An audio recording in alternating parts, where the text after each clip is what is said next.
சங்கீதத்தின் புஸ்தகம் 62வது சங்கீதம் அதனுடைய 6வது வசனம். அவரே என் கன்மலையும் என் ரட்சிப்பும் என் உயர்ந்த அடைக்கலமும் ஆனவர், நான் அசைக்கப்படுவது இல்லை. ஹல்லேலூயா. நல்ல ஒரு வார்த்தை. ஒரு நிமிஷம் கண்களை மூடி ஜெபிக்கலாம். எங்கள் பரலோக தெய்வமே, நாங்கள் உமக்கு நன்றி செலுத்துகிறோம். இப்பொழுதே நாங்கள் உம்முடைய வார்த்தைக்குள்ளாக கடந்து செல்லுகிறோம். கர்த்தர் எங்களோடு பேசுவீராக. உம்முடைய வார்த்தையை கொண்டு கர்த்தர் எங்களை உயிர்ப்பிக்கும்படியாக ஜெபிக்கிறேன். கர்த்தர் தம்முடைய வல்லமை வெளிப்படுத்துங்க. நாங்கள் மனுஷனுடைய சத்தத்தை அல்லப்பா, நாங்கள் உம்முடைய சத்தத்தை கேட்கும்படியாக வந்திருக்கிறோம். கர்த்தர் நீர் எங்களோடு என்ன பேச வேண்டும் என்று சொல்லி சித்தமாக இருக்கிறீரோ, கர்த்தர் எங்களோடு கூட பேசுவீராக, பேசுவீராக, பேசுவீராக. எங்களை உயிர்ப்பிக்கும்படியாக ஜெபிக்கிறேன் இயேசுவின் நாமத்தில் பிதாவே, ஆமென். திரும்பமாக வாசிக்கிறேன். அவரே என் கன்மலையும் என் ரட்சிப்பும் என் உயர்ந்த அடைக்கலமும் ஆனவர், நான் அசைக்கப்படுவது இல்லை. சங்கீதக்காரனாக்கிய தாவீது சொல்லுகிற ஒரு வார்த்தை. அவரே என் கன்மலையும் என் ரட்சிப்பும் என் உயர்ந்த அடைக்கலமும் ஆனவர், நான் அசைக்கப்படுவது இல்லை. தேவனுடைய பிள்ளைகளாக்கிய நீங்களும் நானும் இதே வார்த்தையை நாம் சொல்ல வேண்டும். நான் அசைக்கப்படுவது இல்லை. இன்றைக்கு சில குடும்பங்களில் பார்த்தீங்க அப்படின்னா, சில பிரச்சனைகள் வந்த உடனே என்ன செய்கிறாங்க, அப்படியே ஆடி போயிருந்தாங்க, அப்படியே அசைக்கப்பட்டு போய்விடுகிறார்கள். ஆனால் தேவனுடைய பிள்ளைகளுடைய வாழ்க்கையில் எவ்வளவு பிரச்சனைகள், எவ்வளவு போராட்டங்கள் வந்தாலும் நாம் அசைக்கப்படக்கூடாது. ஹல்லேலூயா. அதுதான் தேவன் எதிர்பார்க்கிற ஒரு காரியம். நீங்கள் நல்லா கவனித்துக்கொள்ளுங்க. நான் சொல்லுகிறேன், ஒரு மனுஷன் அசைக்கப்படாமல் இருக்கணும் அப்படின்னாக்கி அவன் தன்னுடைய வாழ்க்கையில் முதல் இடத்தை கர்த்தருக்கு கொடுக்கணும். எந்த மனுஷன் தன்னுடைய வாழ்க்கையில் முதல் இடத்தை கர்த்தருக்கு கொடுக்கிறானோ அந்த மனுஷனுடைய வாழ்க்கையில் ஒருபோதும் அவன் அசைக்கப்படவே மாட்டான். அதுதான் உண்மையான ஒரு காரியம். இன்றைக்கு ரட்சிக்கப்பட்ட ஜனங்களாக்கிய இன்றைக்கு கர்த்தருடைய ஆலயத்துக்கு கடந்து வருகிற ஜனங்களுடைய வாழ்க்கையில நீங்கள் பார்ப்பீங்க அப்படின்னாக்கி அநேகர் பாருங்க, ஆண்டவரை காட்டிலும் கர்த்தரை காட்டிலும் வேலைக்கு முக்கியத்துவம் கொடுக்கிறாங்க. கர்த்தரை காட்டிலும் ஆண்டவரை காட்டிலும் படிப்புக்கு முக்கியத்துவம் கொடுக்கிறாங்க. ஆண்டவரை காட்டிலும் பிஸ்னஸ்க்கு முக்கியத்துவம் கொடுக்கிறாங்க. ஆண்டவரை காட்டிலும் மனுஷருக்கு என்ன செய்றாங்க, முக்கியத்துவம் கொடுக்கிறாங்க. அதனால தான் இன்னைக்கு நம்ம அசைக்கப்படுகிறோம். தேவனுடைய பிள்ளைகள் பாருங்க, வேதம் சொல்லுகிறது, முதலாவது தேவனுடைய ராஜ்யத்தையும் அவருடைய நீதியையும் தேடுங்கள், அப்பொழுது இவைகள் எல்லாம் உங்களுக்கு கூட கொடுக்கப்படும். நம்முடைய வாழ்க்கையில் முதல் இடம் என்னைக்குமே யாருக்கு கொடுக்கணும் அப்படின்னா, தேவனுக்கு நம்ம என்ன செய்யணும், கொடுக்கணும். அதுதான் தேவன் நம்மிடத்தில் என்ன செய்கிறார், எதிர்பார்க்கிறார். ஆமாம், இன்னைக்கு பார்த்தீங்க அப்படின்னாக்கி எல்லாம் செய்கிறதற்கு டைம் இருக்குது, ஆனால் எதுக்கு டைம் இல்லை, ஜெபிக்கிறதற்கு டைம் கிடையாது. யோசிச்சு பாருங்க. அதுக்கு அர்த்தம் என்ன அப்படின்னாக்கி, உங்களுக்கு 8 மணி நேரம் வேலை செய்ய உங்களுக்கு என்ன கிடைக்குது, டைம் இருக்குது. ஒரு 2 மணி நேரம் உட்காந்து ஜெபிக்கிறதுக்கு நமக்கு என்ன கிடையாது, ஒரு 2 மணி நேரம், எங்கே 1 மணி நேரமே ஜெபிக்க டைம் கிடையாது. அதுக்கு அர்த்தம் என்ன, அப்போ உங்களுக்கு வேலை எந்த இடத்துல இருக்குது, முதல் இடம். அதுதான் உண்மை. இன்னைக்கு நிறைய பிள்ளைகள் பாருங்க, நிறைய பெற்றோர்கள் தான் காரணம். பிள்ளைகளுக்கு படிப்பு தான் இம்பார்ட்டன்ட். படி படி பிள்ளைகளை படி படி படி படி படி படின்னு ஒரே படி. ஆனால் ஒரு நாளும் நம்ம பைபிளை படின்னு சொல்ல மாட்டோம். பைபிளை படி, ஜெபம் பண்ணு. யோசிச்சு பாருங்க. ஏன்னா நமக்கு பிள்ளைகளுக்கு முதலிடம் படிப்போ இல்லையோ, ஆனால் நமக்கு முதலிடம் என்னது, படிப்பு தான். நம்ம இருதயத்தில் முதலிடம் என்னது, என்னத்தை வச்சுருக்கோம், படிப்பு தான் வச்சுருக்கிறோம். யோசிச்சு பாருங்கள். அதனால தான் பிள்ளைய படி படி படி படி படிங்கிறோம். ஆண்டுடைய பிள்ளைகள் பாருங்க, நான் சொல்லுகிறேன், நமக்கு முதல் இடம் யாருக்கு கர்த்தருக்கு கொடுக்கணும்.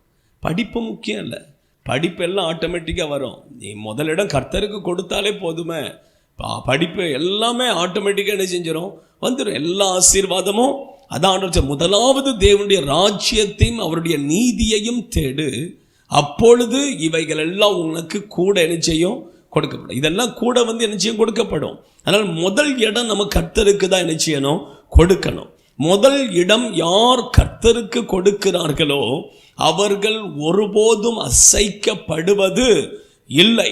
தேவனுடைய பிள்ளைகளாக்கிய நான் சொல்லுகிற 3 காரியங்கள் மாத்திரம் உங்கள் மத்தியிலே சொல்லிவிட்டு ஜெபிக்க விரும்புகிறேன். அதே வசனத்தில் இருந்து சொல்லுகிறேன், நீங்கள் வாசிக்கலாம். திரும்ப வாசிக்கிறேன். சங்கீதக்காரனாகிய தாவீது சொல்லுகிறார், அவரே என் கன்மலையும் என் ரட்சிப்பும் என் உயர்ந்த அடைக்கலமும் ஆனவர், நான் அசைக்கப்படுவது இல்லை. ஒரு மனுஷன் அசைக்கப்படாமல் இருக்கணும் அப்படின்னாக்கி தேவன் அவர் நம்முடைய கன்மலையாக இருக்கணும், அவர் நம்முடைய ரட்சிப்பாக இருக்கணும், அவர் நமக்கு உயர்ந்த அடைக்கலமாக இருக்கும் பொழுது நிச்சயமாக நாம் அசைக்கப்படுவது இல்லை, நாம் அசைக்கப்படுவது இல்லை. இந்த 3 காரியங்களை தான் இன்றைக்கு உங்கள் மத்தியிலே சொல்லிவிட்டு ஜெபிக்கும்படியாக வாஞ்சிக்கிறேன். முதலாவது சங்கீதக்காரனாகிய தாவீது சொல்லுகிறார், அவர் என் கன்மலை. நம்முடைய ஆண்டவர் என்னுடைய என்னது கன்மலை அப்படிங்கிறார். நீங்கள் இன்னும் சங்கீதம் 91வது சங்கீதத்தில் நீங்கள் வாசிக்கும் பொழுது அங்கே சொல்லுகிறார், 91 உண்ட இல்லையா,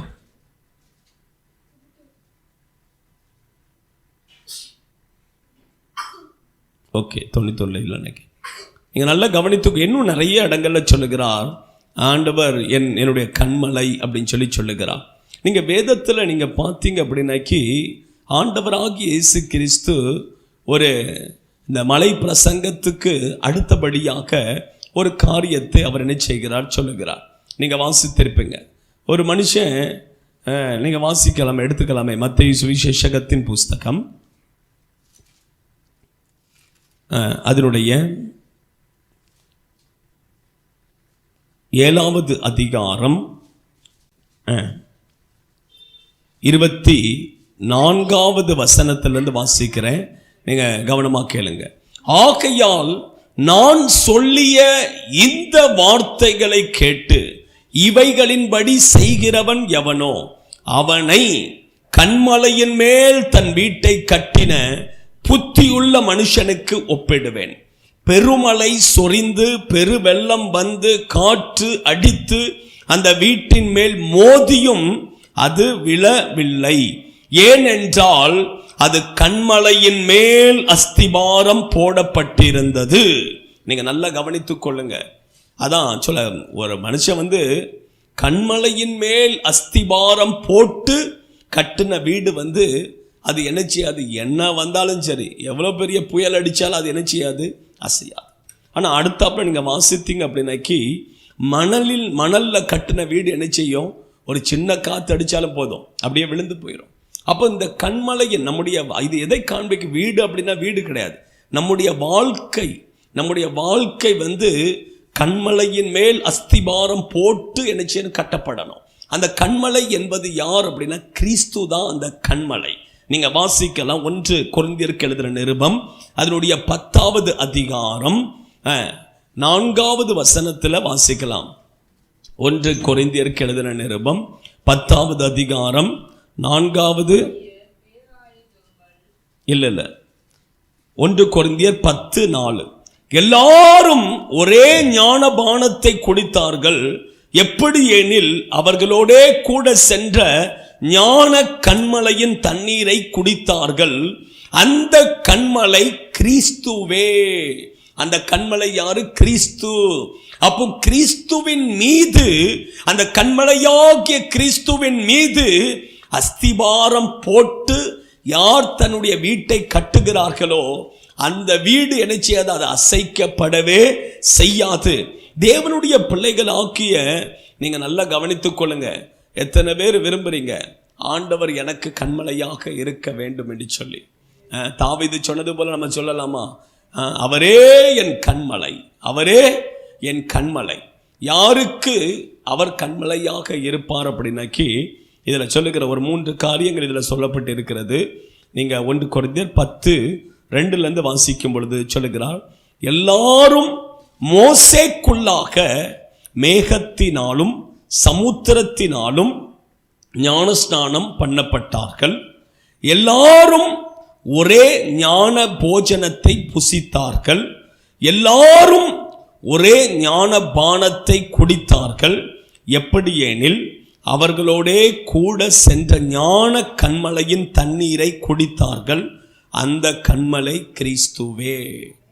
நீங்க நல்லா கவனித்துக் கொள்ளுங்க, இங்க யாருக்கு ஆண்டவராகிய இயேசு கிறிஸ்து கண்மலையாக இருப்பார் அப்படின்னாக்கி 3 காரியம் அதில் சொல்லப்பட்டிருக்கிறது.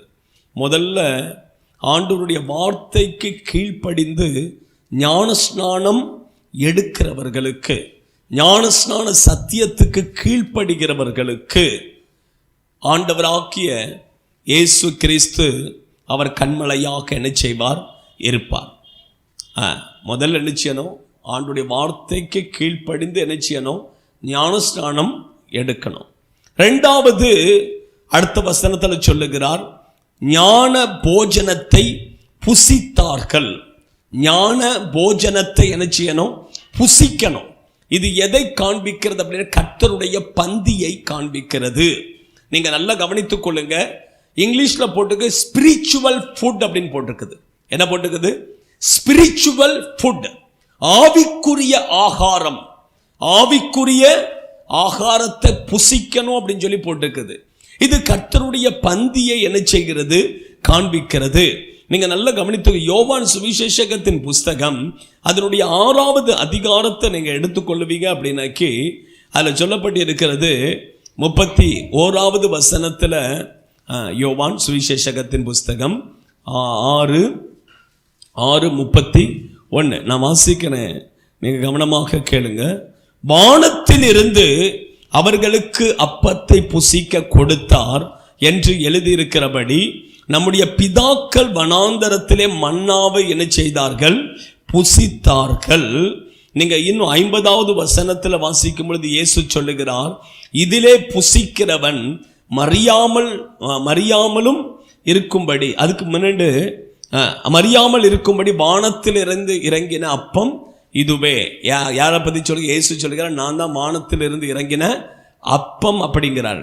இன்னும் நீங்க 58வது வசனத்துல வாசிக்கும் பொழுது அவர் வானத்தில் இருந்து இறங்கின அப்பம் இதுவே, இது உங்கள் பிதாக்கள் புசித்த மன்னாவை போல் அல்ல, அவர்கள் மரித்தார்களே, இந்த அப்பத்தை புசிக்கிறவனோ என்றென்றைக்கும் பிழைப்பான் என்றார். ஹல்லேலூயா.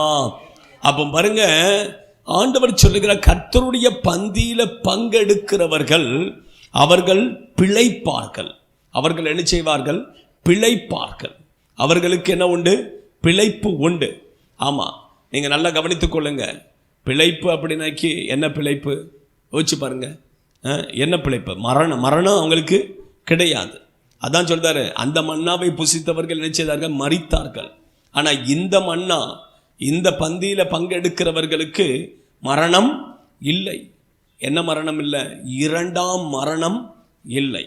2ஆம் மரணம் அவர்களுக்கு இல்லை. அதுதான் ஆண்டுடைய பிள்ளைகள் பாருங்க, நான் சொல்லுகிறேன், கர்த்தருடைய பந்தியில நீங்க சரியாக பங்கெடுப்பீங்க அப்படின்னாக்கி உங்களுக்கு 2ஆம் மரணத்துக்கு நீங்க என்ன செய்யலாம்?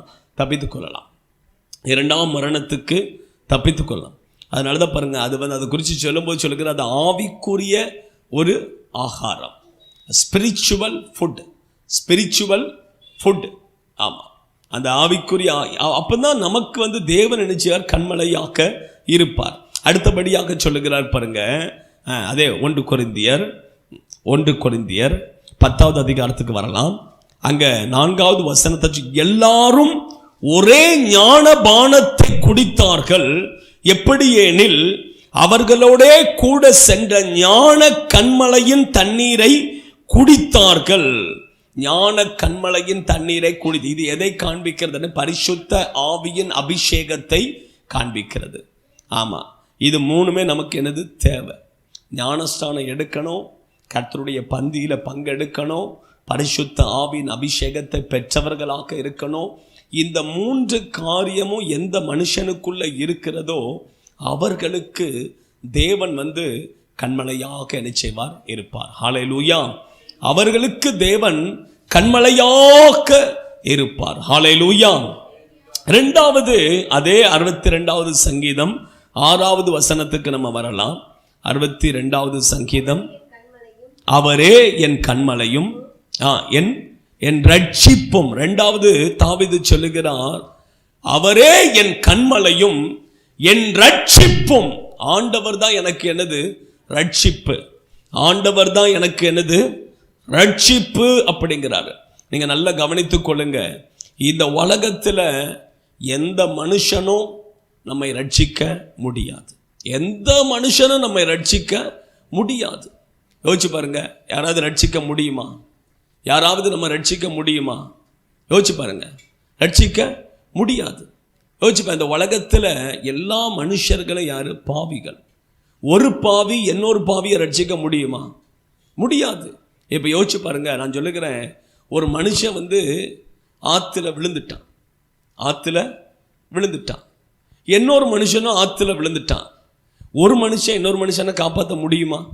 முடியாது. 2 பேருமே என்ன செய்வாங்க? அதில் தான் போகணும். 2 பேருமே அதுதான் போகணும். ஏன் அப்படின்னா 2 பேருமே எங்கே கிடக்கிறாங்க? ஆற்றுக்குள்ளே தான் கிடக்கிறாங்க. அப்போ அதே போல தான் ஒரு பாவி இன்னொரு பாவி என்ன செய்ய முடியாது? ரட்சிக்க முடியாது. வேதம் சொல்லுகிறது, நீங்களும் நானும் நம்முடைய பிறப்பே மனுஷன், இந்த உலகத்தில் பிறந்த எல்லா மனுஷனும் எப்படி பிறக்கிறான் அப்படின்னாக்கி பாவத்தில் தான் பிறக்கிறான். சங்கீதம் 51 அதில் 5வது வசனம் வாசிங்க. இதோ நான் துர்க்குணத்தில் உருவானேன், என் தாய் என்னை பாவத்தில் கற்பந்தரித்தாள். என் தாய் எப்படி கற்பந்தரித்தாலாம்? பாவத்தில் கற்பந்தரித்தாள் அப்படிங்கிறான். அப்போ நம்ம பிறக்கும் பொழுதே எதில் தான் பிறக்கிறோம் அப்படின்னா பாவத்தில் தான் பிறக்கிறோம். நம்ம வளரும் பொழுதும் எப்படி வளரும்? நம்ம எப்படி வளர்ந்துக்கிட்டே இருக்கிறோமோ நமக்குள்ள பாவமும் என்ன செஞ்சுட்டு கூட சேர்ந்து வளர்ந்துக்கிட்டே தான் இருக்குது. அப்போ ஆண்டுடைய பிள்ளைகள் பாருங்க, ஒரு எந்த மனுஷனும் பரிசுத்தம் கிடையாது. எல்லா மனுஷனும் பாவி தான். அதனால ஒரு பாவி இன்னொரு பாவியை என்ன செய்ய முடியாது? ரட்சிக்க முடியாது. இந்த உலகத்தில் எத்தனையோ பெரிய பெரிய ஆட்கள் வந்தாங்க, எத்தனையோ பெரிய பெரிய காரியங்களை சாதித்தார்கள். ஆனா அவங்க எல்லாவற்றையும் செய்யலாம், ஆனா என்ன செய்ய முடியாது? ஒரு பாவியை ரட்சிக்க யாராலும் என்ன செய்ய முடியாது? முடியாது. ஏன்னா எல்லாருமே யார் அப்படின்னா பாவிதான். எல்லாருமே யாரு? பாவிதான். அதனாலதான் இயேசு கிறிஸ்து பார்த்தீங்க அப்படின்னாக்கி யாருடைய வயிற்றில் பிறந்தாரு? கன்னியின் வயிற்றில் பரிசுத்த ஆவியின் மூலமாக அவர் என்ன செய்தார்? பிறந்தார். அவருக்குள்ளதான் என்ன கிடையாது? பாவம் கிடையாது. அவருக்குள்ள பாவம் கிடையாது. அதனால தான் அவர் மூலமாக நமக்கு என்னது? ரட்சிப்பு உண்டு. அவருடைய ஆவி ஆத்துமா சரீரத்தில் பாவமே கிடையாது. கொஞ்சம் கூட என்ன கிடையாது? பாவம் கிடையாது. அதனால தான் அவர் ஒருவர் தான் முழு உலகத்தில் இருக்கிற மனுஷனையும் ரட்சிக்க வல்லவர். அவர் ஒருவராலே அன்றி வேறொருவராலும் ரட்சிப்பு இல்லை அப்படின்னு சொல்லி வேதம் சொல்லு. வேறொருவராலும் ரட்சிப்பு இல்லை. அவர் மாத்திரம்தான் நம்ம என்ன செய்ய முடியும்? பாவத்திலிருந்து, வியாதியிலிருந்து, சாபத்திலிருந்து, பிசாசுடைய பிடியிலிருந்து நம்மை ரட்சிக்க வல்லமை உள்ளவர். அவர் ஒருவர் மாத்திரம்தான் நம்ம என்ன செய்ய முடியும்? ரட்சிக்க முடியும். அதனாலதான் இயேசு பிறக்கும் பொழுதே நீங்க வாசித்தீங்க அப்படின்னாக்கி மத்தேயு சுவிசேஷகத்தின் புஸ்தகம் 1வது அதிகாரம் 21வது வசனம் வாசிங்க.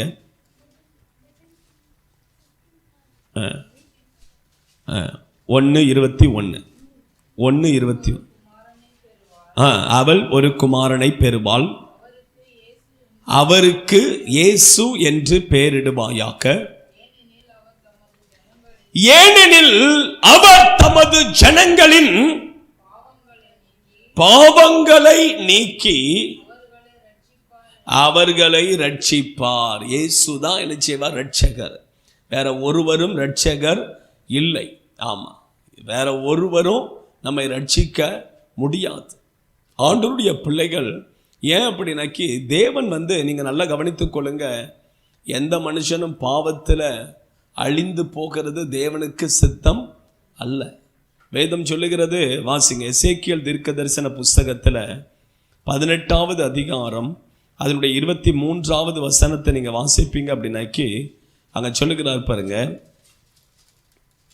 ஆண்டவர் தன்னுடைய இருதயத்தை அங்கே வெளிப்படுத்தி இருக்கிறார். வாசிங்க 18:23. துன்மார்க்கன் சாகிறது எனக்கு எவ்வளவேனும் பிரியமோ. ஆண்டவர் கேட்கிறார் பாருங்க, ஒரு துன்மார்க்கன் செத்து போகிறான் அப்படின்னாக்கி அந்த துன்மார்க்கன் சாகிறது எனக்கு பிரியமோ. அவன் தன் வழிகளை விட்டு திரும்பி பிழைப்பதுதான் எனக்கு பிரியம் என்று கர்த்தராகிய ஆண்டவர் சொல்லுகிறார். அப்ப பாருங்க, ஒரு மனுஷன் பாவியாக இருந்து அவன் பாவத்தில் அப்படியே அழிந்து போகணும் அப்படிங்கிறது ஆண்டவருக்கு விருப்பமே கிடையாது. ஒரு மனுஷன் கூட, ஒரு பாவி கூட அழிந்து போகிறது ஆண்டவருக்கு விருப்பமே கிடையாது. ஆண்டவர் எதிர்பார்க்கிறது எல்லா மனுஷர்களும் மனம் திரும்ப வேண்டும், எல்லா மனுஷர்களும் ரட்சிக்கப்பட வேண்டும் என்று சொல்லி ஆண்டவர் விரும்புகிறார். அதனால்தான் ஆண்டவர் பரலோகத்தை விட்டு இந்த பூமிக்கு மனுஷ ரூபம் எடுத்து அவர் இறங்கி வந்தார். அப்போ ஒரு மனுஷன் கூட மரித்து போகிறது, அழிந்து போகிறது, நரகத்துக்கு போகிறது ஆண்டவருக்கு சித்தம் அல்ல. ஆண்டவர் நரகத்தை மனுஷனுக்காக உண்டாக்கல. ஆண்டவர் நரகத்தை பிசாசுக்காக தான் ஆண்டவர் உண்டாக்கினார். அப்ப தேவனுடைய பிள்ளைகளாக்கிய ஆண்டவர் நம்மிடத்தில் எதிர்பார்க்கிறது என்ன என்றால், நீங்களும் நானும் பாவத்தை விட்டு மனம் திரும்ப வேண்டும். அததான் ஆண்டவர் எதிர்பார்க்கிறார். அந்த வசனத்தில் சொல்ல, அவன் தன் வழியை விட்டு திரும்பி பிழைப்பது அல்லவோ. வழியை விட்டு என்ன செய்யணும்? திரும்பணும். நம்ம பாவ வழியை விட்டு என்ன செய்யணும்? திரும்பணும். நம்முடைய வாழ்க்கையில காணப்படுகிற பாவ காரியங்களை நம்ம என்ன செய்யணும்? அப்புறப்படுத்தணும். அதை விட்டு வெளியே வரணும். அதை விட்டு மனம் திரும்பணும். யோசிச்சு பாருங்க, ஒரு விபச்சார ஸ்திரியை இயேசுவின் இடத்துல என்ன செய்தாங்க? பிடிச்சு கொண்டு வந்தாங்க. கொண்டு வந்தவனே சுத்தி நிக்கிறவன் அத்தனை பேரும் யாரு? அவளுக்கு மேல உள்ளவன். அவன் கல்ல எறியதுக்கு நிக்கான். ஆனா இயேசு சொன்னாரு, உங்களிடத்துல யாருக்கிட்ட பாவம் இல்லையோ முதல் கல்ல என்ன செய்ய கிழவன் எரிய கிழவன் அப்படின்னு சொல்லி கீழே குனிஞ்சு எழுதிக்கிட்டே இருந்தாரு. யோசிச்சு பாருங்க, அவ்வளவு பேரும் ஓடி போயிட்டான். அவ்வளவு பேரும் என்ன செய்தான்? ஓடியே போயிட்டான். ஏன்னா யாருக்குமே அவன் மேல கல்ல எரிகிறதற்கு என்ன கிடையாது? தகுதி கிடையாது. இயேசுவுக்கு மாத்திரம்தான் தகுதி. ஆனா அவர் எரிஞ்சாரா? அவ விபச்சாரம் பாவம் செய்தவ அவ அழிஞ்சு போக்கணும் அப்படிங்கிறது ஆண்டவருக்கு சித்தம் அல்ல. அவள் மனம் திரும்ப வேண்டும், அவள் ரட்சிக்கப்பட வேண்டும். இதை தான் ஆண்டவர் என்ன செய்கிறார்? விரும்புகிறார். ஒவ்வொரு மனுஷனும் அழிந்து போகிறது ஆண்டவருக்கு விருப்பமே அல்ல. ஒவ்வொரு மனுஷனும் ரட்சிக்கப்பட வேண்டும் என்பதுதான் ஆண்டவர் விரும்புகிறார். நிறைய பேர் நினைக்கிறாங்க என்ன அப்படின்னாக்கி, நான் எவ்வளவோ பாவம் செய்கிறேன், ஆண்டவர் என்னை ஒன்றுமே செய்ய மாட்டேக்கார, எனக்கு ஒரு தண்டனையும் கிடைக்க மாட்டேக்குத, அதனால துணிகரமாக நிறைய பேர் பாவம் செய்கிறாங்க. ஆனால் வேதம் என்ன சொல்லுகிறது அப்படின்னாக்கி, ஆண்டவர் எதுக்கு பொறுமையா இருக்கிறாருன்னா மனம் திரும்பணும் அப்படிங்கிறதுக்காக. நம்ம மனம் திரும்பணும் அப்படிங்கிறதுக்காக தான் ஆண்டவர் என்ன செய்கிறார்? வெயிட் பண்ணுகிறார். ஆமா, நீங்களும் நானும் மனம் திரும்பணும். ஏன்னா ஒரு மனுஷன் கூட அழிந்து போகிறது தேவனுக்கு சித்தம் அல்ல. ஆண்டவர் எல்லா மனுஷனும் ரட்சிக்கப்பட வேண்டும் என்று சொல்லி ஆண்டவர் விரும்புகிறார். அதனாலதான் அவர் நீடிய பொறுமையாக என்ன செய்கிறார்? காத்திருக்கிறார்.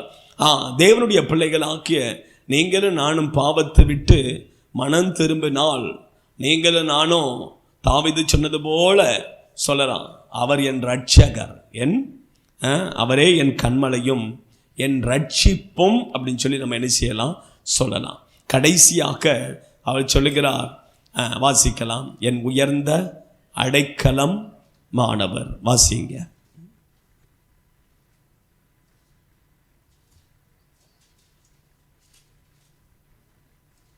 வாசிங்க 62:6.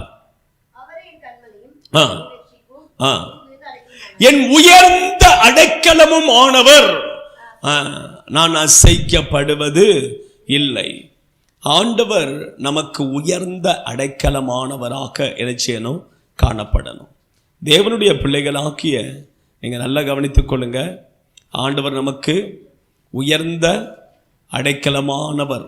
தேவன் நமக்கு உயர்ந்த அடைக்கலமானவராக மாறணும். நீங்கள் நல்லா கவனித்துக் கொள்ளுங்க. ஒரே ஒரு நான் சொல்லுகிறேன், யாருக்கு ஆண்டவர் உயர்ந்த அடைக்கலமானவராக இருப்பார் அப்படின்னாக்கி, சங்கீதம் 107 சங்கீதம் வாசிங்க, 47.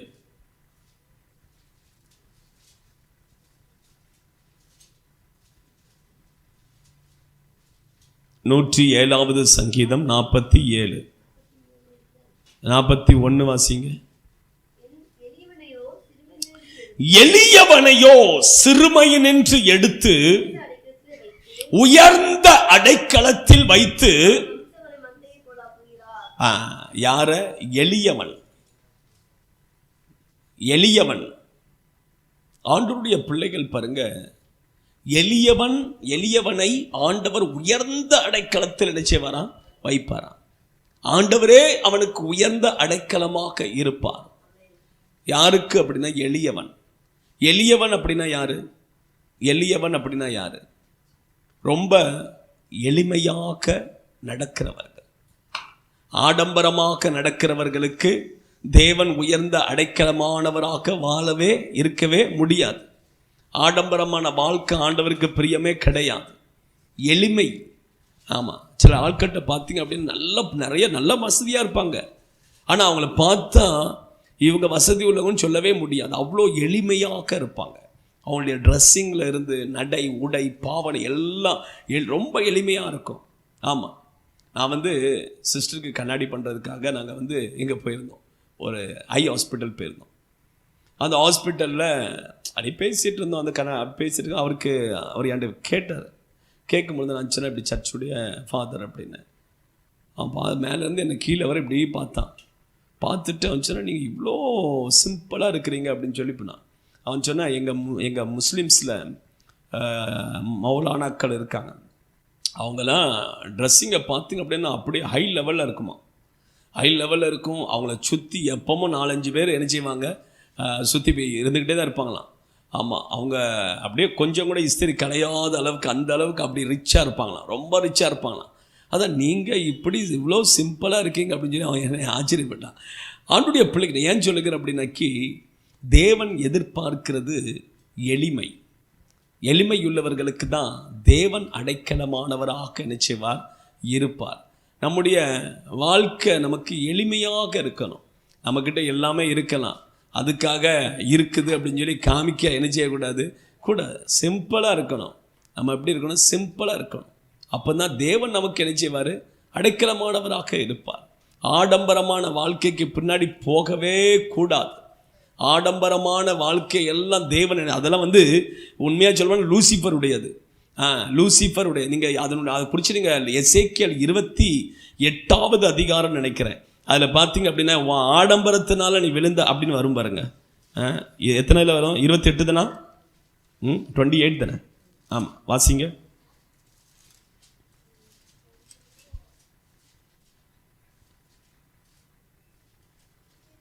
அதில் ஒரு வார்த்தை, அந்த ஆடம்பரம் அப்படிங்கிறது.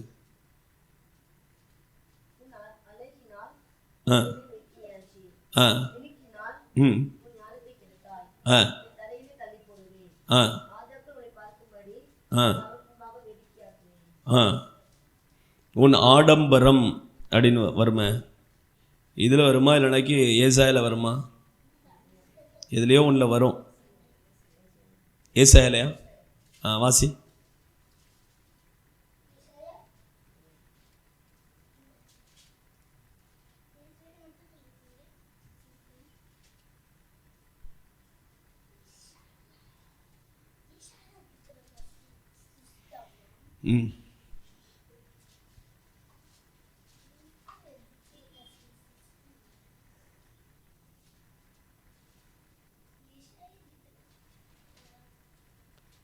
ஏசாயா எத்தனை?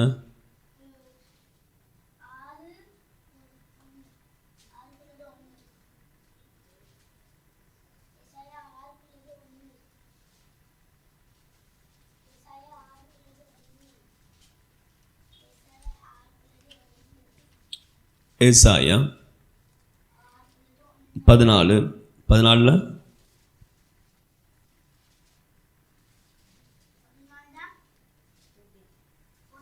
இருக்காதுல. ஆடம்பரம். சரி, நீங்கள் படித்து பாருங்க பிறகு என்ன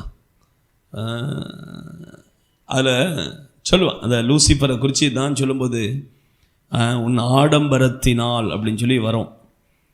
தேவனுடைய பிள்ளைகள் பாருங்க, எங்க 11 வாசிங்க. உன் ஆடம்பரமும் உன் வாத்தியங்களின் முழக்கமும் பாதாளத்தில் தள்ளுண்டு போயிற்று. ஆடம்பரம் எங்க போயிட்டு? ஆடம்பரம் பாதாளத்துக்கு போயிட்டு. ஆடம்பரம் மட்டும் இல்லை, ஆடம்பரம் பண்றவங்களும் எங்க போயிடுவாங்க? பாதாளத்துக்கு தான் போகணும். அதனால ஆடம்பரமான வாழ்க்கைக்கு பின்னாடி நம்ம என்ன செய்யக்கூடாது? போகவே கூடாது. இது ஆடம்பரம் வந்துட்டு அப்படின்னாலே அங்கே அந்த ஆவி வந்துட்டுன்னு தான் அர்த்தம். எந்த ஆவி வந்துட்டுன்னு தான் அர்த்தம். தேவன் விரும்புகிறது எளிமையான ஒரு வாழ்க்கை. நம்முடைய வாழ்க்கை எளிமையாக இருக்கணும். அதுதான் தேவன் என்ன செய்கிறார்? எதிர்பார்க்கிறார். அவர்களுக்கு தான் தேவன் உயர்ந்த அடைக்கலமாக இருப்பார். இன்னும் நீங்கள் வாசித்தீங்க அப்படின்னாக்கி நீதிமொழிகள் 29, 25 வாசிங்க. கர்த்தரை நீதிமொழிகள் 29, 25. மனுஷருக்கு பயப்படும் பயம் கண்ணியை வருவிக்கும், கர்த்தரை நம்புகிறவனோ கர்த்தரை நம்புகிறவர்களுக்கு ஆண்டவர் உயர்ந்த அடைக்கலமாவார். ஹல்லேலூயா. ஆமா, கர்த்தரை நம்பணும். யாரை நம்பணும்? யாரை நம்பணும்? கர்த்தரை நம்பணும். நீங்க அதே 62வது சங்கீதம் 10வது வசனத்தை வாசித்தீங்க அப்படின்னா அது சொல்லப்பட்டிருக்குது, ஐஸ்வர்யத்தை என்ன செய்யக்கூடாது? வாசிங்க. கொடுமையை நம்பாதிருங்கள், கொள்ளையினால் பெருமை பாராட்டாதிருங்கள். ஐஸ்வர்யம் விருத்தி ஆனால் இருதயத்தை அதன் மேல் என்ன செய்யாத? வைக்காத. ஐஸ்வர்யத்தை நம்பாத.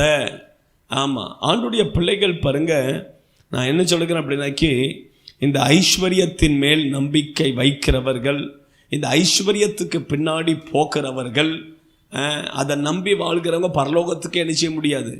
போக முடியாது. ஏன்னா ஆண்டவர் சொல்லிட்டாரு, ஐஸ்வர்யவான் பரலோக ராஜ்யத்தில் பிரவேசிப்பது எனது அரிது. ஒட்டகம் கூட ஊசிக்க காதில் என்ன செஞ்சிருமா? நுழைஞ்சிருமா. ஊசிக்க காதில் ஒட்டகம் நுழைஞ்சிரும். ஆனால் ஐஸ்வர்யவான் பரலோக ராஜ்யத்துக்குள்ள பிரவேசிப்பது ரொம்ப கஷ்டம், ரொம்ப கஷ்டம். ஏன்னா ஆண்டவர் சொல்லுகிறார், நீங்கள் வாசிங்க லூக்கா 6வது அதிகாரத்தில்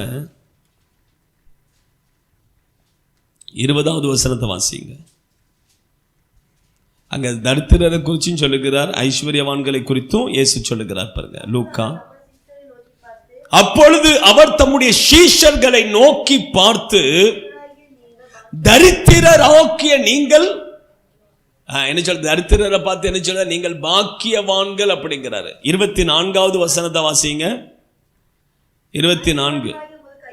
ஐஸ்வர்யவான்களாக்கிய உங்களுக்கு, தரித்திரருக்கு என்னது சொல்லுங்க? தரித்திரரை பார்த்து என்ன சொல்றாரு? பாக்கியவான்கள். ஐஸ்வர்யவான்களை பார்த்து உங்களுக்கு ஐயோ அப்படிங்கிறார். புரியுதா? அதனால தான் ஆண்டுடைய பிள்ளைகள் பாருங்க, நம்ம நிறைய சம்பாஜம் பெரிய பணக்காரனா மாறின இந்த நமக்கு நோக்கம் நமக்கு என்னது தேவையில்லை. இந்த உலக ஐஸ்வர்யத்துக்கு பின்னாக்க நம்ம என்ன செய்யக்கூடாது? போகவே கூடாது. அது மேல நம்பிக்கை வைக்கவே கூடாது. பணத்தை நம்பவே கூடாது. ஆமாம், அது எப்போனாலும் நம்மளை என்ன செய்யலாம்? கைவிடும். நம்ம நம்முடைய நம்பிக்கை எல்லாம் தேவன் மேலே என்ன செய்யணும்? இருக்கணும். தேவன் மேலே உங்களுக்கு நம்பிக்கை இருக்கும் அப்படின்னாக்கி ஆண்டவர் உங்களுக்கு உயர்ந்த அடைக்கலமாக என்ன செய்வார்? இருப்பார். தேவனுடைய பிள்ளைகளாக்கிய நம்முடைய நம்பிக்கை எல்லாம் ஆண்டவர் மேலே தான் இருக்கணும். பணத்து மேலேயோ எதுக்கு மேலேயும் நமக்கு இருக்கவே கூடாது, இருக்கவே கூடாது. பணத்து மேலே ஐஸ்வர்யத்தின் மேலே நம்பிக்கை வைக்கிறவர்கள் அவர்கள் பரலோகத்துக்குள்ளே பிரவேசிக்கவே முடியாது. அதனால் நம்முடைய நம்பிக்கை, நமக்கு தருவார் ஆண்டவர், எல்லாமே தருவார், கோடி கோடியாக தருவார், அள்ளி தருவார். ஆனால் அதுக்கு பின்னாடி நம்ம என்ன செஞ்சிடக்கூடாது, போயிடக்கூடாது. அதுதான் தேவன் எதிர்பார்க்க. நம்ம எல்லாரும் அப்படி எழுந்திருக்கலாம்.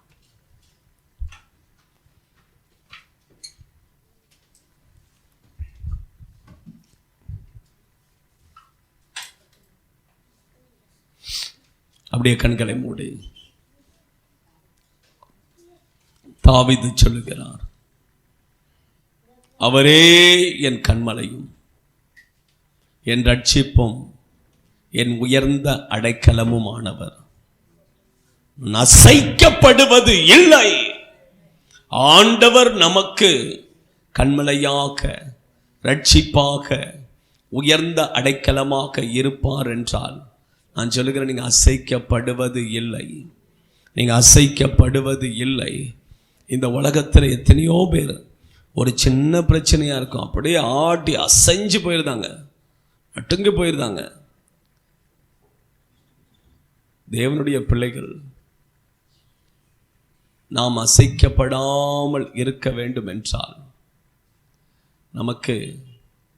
தேவன் நமக்கு கன்மலையாக, ரட்சிப்பாக, நமக்கு உயர்ந்த அடைக்கலமாக மாறணும்.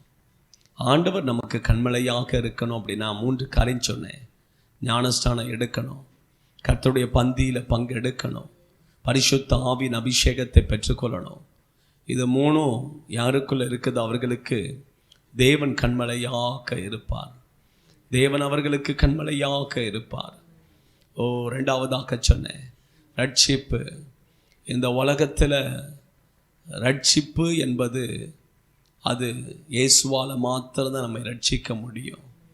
இந்த உலகத்தில் எந்த மனுஷனும் நம்மை ரட்சிக்க முடியாது. அவர் ஒருவரே நம்மை ரட்சிக்க வல்லவர்.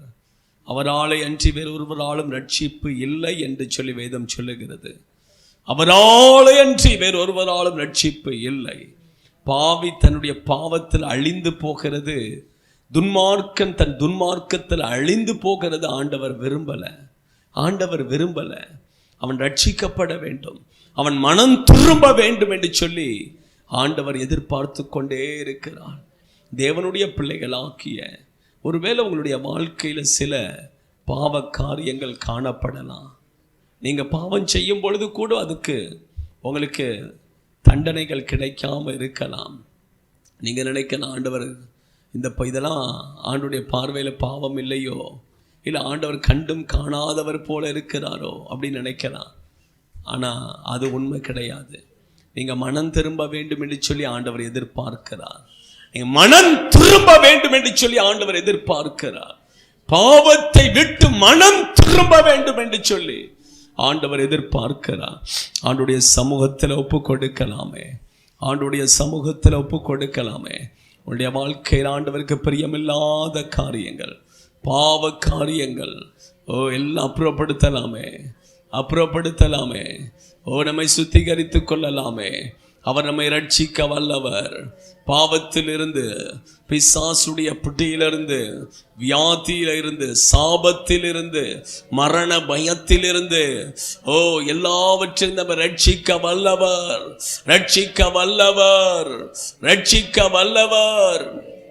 3வதாக சொன்னேன், அவரே உயர்ந்த அடைக்கலமானவர். நமக்கு உயர்ந்த அடைக்கலமானவர் அவர்தான் நமக்கு அடைக்கலமானவர். வேதம் சொல்லி, இஸ்ரவேலின் தேவனாகிய கர்த்தருடைய செட்டைகளின் கீழ் அடைக்கலமாக வந்திருக்கிற உனக்கு அவராலே நிறைவான பலன் உண்டு. ஹல்லேலூயா. அவர் நமக்கு அடைக்கலமாக இருப்பார் என்றால் நமக்கு நிறைவான ஒரு பலன் உண்டு, நிறைவான ஒரு ஆசீர்வாதம் உண்டு. அவர் நமக்கு அடைக்கலமாக மாறணும். அதான் வேதத்திலிருந்து சொன்னேன், ஆண்டவர் நமக்கு அடைக்கலமாக மாறணும். அப்படின்னாக்கி நம்முடைய நம்பிக்கை பணத்தின் மேல இருக்கக்கூடாது, ஐஸ்வர்யத்தின் மேல இருக்கக்கூடாது. நம்முடைய நம்பிக்கை தேவன் மீது இருக்கணும், ஆண்டவர் மீது நம்முடைய நம்பிக்கை இருக்கணும். ஆண்டவரை சார்ந்து வாழ பழகணும், ஆண்டவர் மீது மீது மாத்திரம் நம்பிக்கை வச்சு வாழ பழகணும். ஓ ஹல்லேலூயா. அப்படிப்பட்ட ஒரு வாழ்க்கை வாழும் பொழுது தேவன் நமக்கு அடைக்கலமானவராக இருப்பார். தேவன் நமக்கு அடைக்கலமானவராக இருப்பார். ஓ ஹல்லேலூயா. ஆண்டவருடைய சமூகத்தில் அப்படியே ஒப்பு கொடுக்கலாமே, ஒப்பு கொடுக்கலாமே, ஒப்பு கொடுக்கலாமே. ஓ thank you Jesus. ஓ டாரிகாபாதோனா.